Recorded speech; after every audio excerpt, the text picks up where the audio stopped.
Today on this, the 41st annual holiday, we honor Reverend Dr. Martin Luther King Jr.'s life and legacy, and we want to welcome minister, lawyer, and daughter of Dr. Martin Luther King Jr., Reverend Dr. Bernice King. Thank you so much for your time. Your father, Dr. King, was known for practicing nonviolence. You have said that it's a way of life. We've, of course, seen protesters facing off with federal authorities.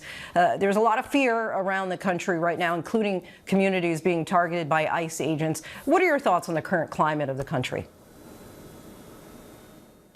Well, it's obviously a very tumultuous and disturbing time, very challenging. And I just want to encourage those who are out protesting that we really lean heavily into my father's teachings during this time, because I think he provides a blueprint and a way to do it so that people can, maintain that nonviolent posture, because it's very difficult when you're facing the violence that they face in protesting.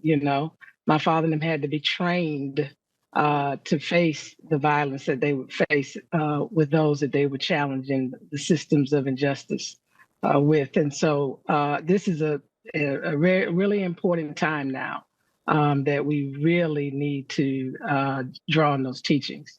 President Trump recently said of the Civil Rights Act that civil rights led to, quote, white people being very badly treated.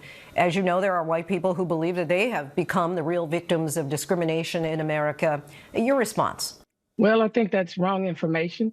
The Civil Rights Act and the Voting Rights Act were put in place to protect communities that have been excluded, who have been marginalized, Black communities and specifically. And so there was never an intent in the sacrifice that my father and all of them made. They were not marching to divide a nation. They were marching to make sure that the nation expanded itself and included everyone on a fair and equal playing field. And so, these provisions were put in place to protect against discrimination. And so, I disagree that white people are harmed, because if you just look at the numbers in corporate America, the majority of the corporate CEOs are white males.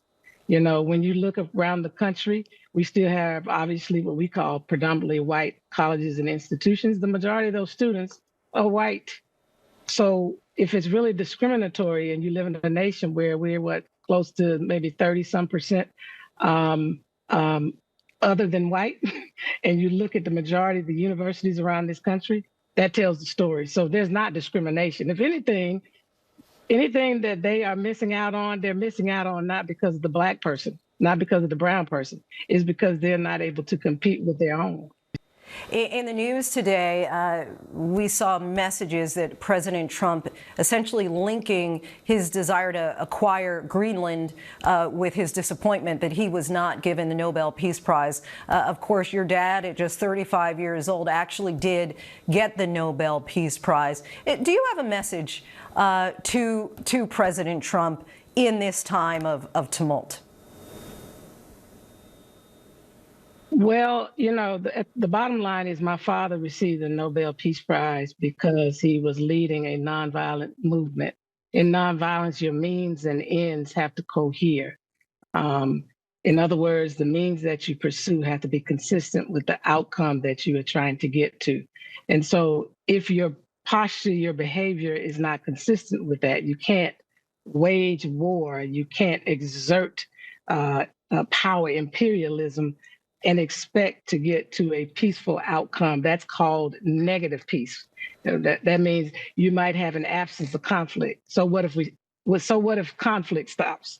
At the end of the day, if justice isn't present in a nation, then we haven't really achieved true peace.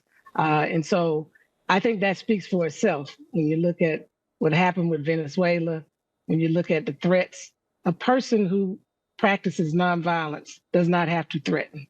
A person who believes in peace does not have to try to threaten any other nation. Reverend Dr. Bernice King, we thank you so much for your time. Really appreciate it.